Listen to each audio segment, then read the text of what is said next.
মোরলা মাছগুলোতে আমি ভালো করে ধুয়ে লবণ আর হলুদ মাখিয়ে রেখে দিয়েছি। এখানে প্যানে আমি তেল বসিয়ে দিয়েছি।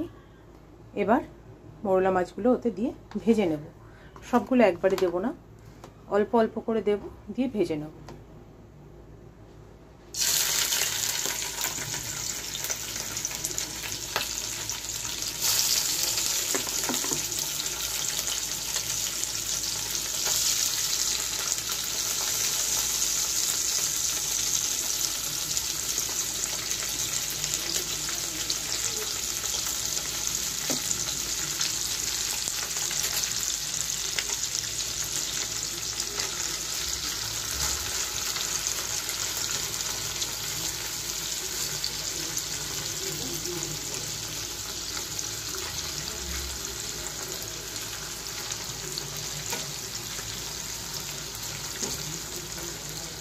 কারা কারা ভালোবাসো মোরলা মাছ খেতে বা ছোট যে কোনো মাছ খেতে?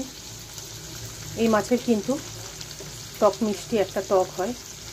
মোরলা মাছ, পুঁটি মাছ, চিংড়ি মাছ বা পাঁচমেশালি ছোট ছোট যেসব মাছগুলো, সেই সব মাছ দারুণ লাগে কিন্তু খেতে, তাই না? তো মাছগুলো আগে ভেজে নিই। মাছগুলো ভাজা হয়ে গেছে, এবার আমি তুলে নিচ্ছি।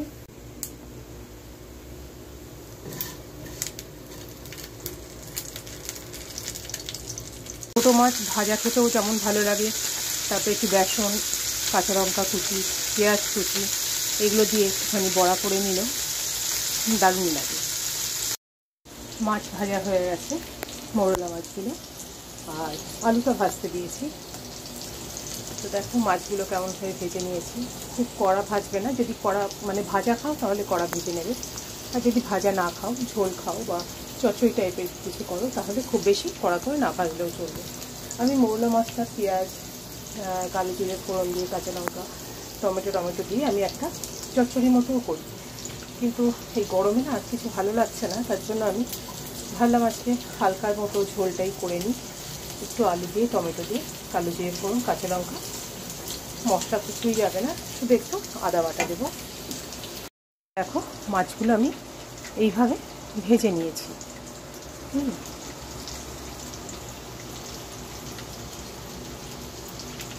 এইভাবে যেটা সেটাও ভাজা খাওয়া যায়, তবে আর একটু কড়া হলে ভালো লাগে ভাজাটা খেতে।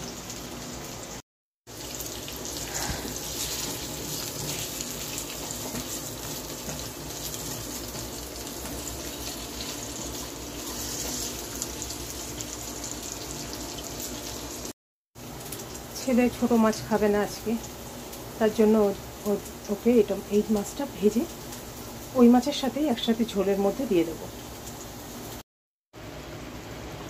আচ্ছা, আমি তেলে কালো জিরে, কাঁচা লঙ্কা, টমেটো ফোড়ন দিয়ে দিয়েছি। হ্যাঁ,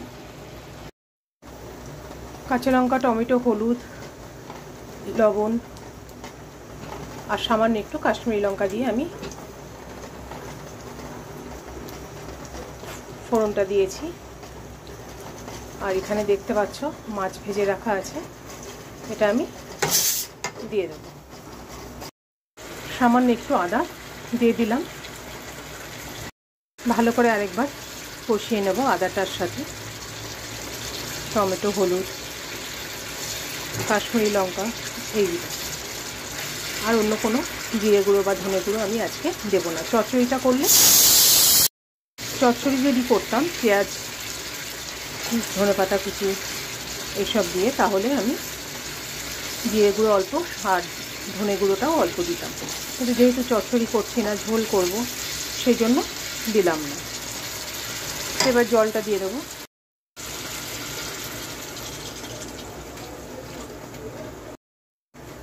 দেখো জলটা দিয়ে দিয়েছি। এবার ঢাকা দিয়ে যতক্ষণ না ফুটছে অপেক্ষা করি।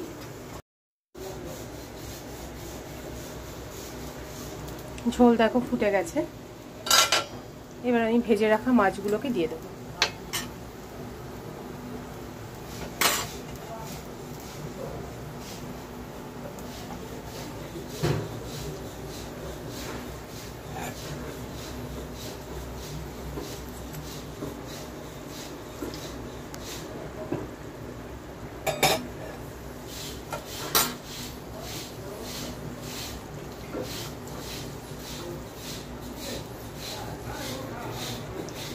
এর মধ্যে একটু সর্ষে বাটা দিলেও ভালো লাগে, কিন্তু আমি কোনটাই দেব না, একদম প্লেন ঝোল করব, যাতে কোনো অসুবিধা না হয় খেয়ে, কারণ যাই খাচ্ছি খেয়ে উঠেই গরম লাগছে।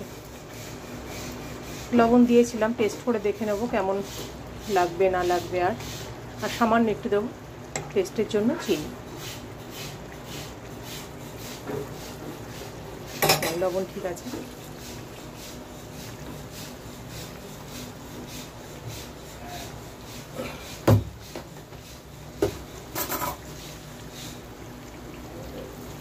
চিনিটা দিয়ে দিলাম।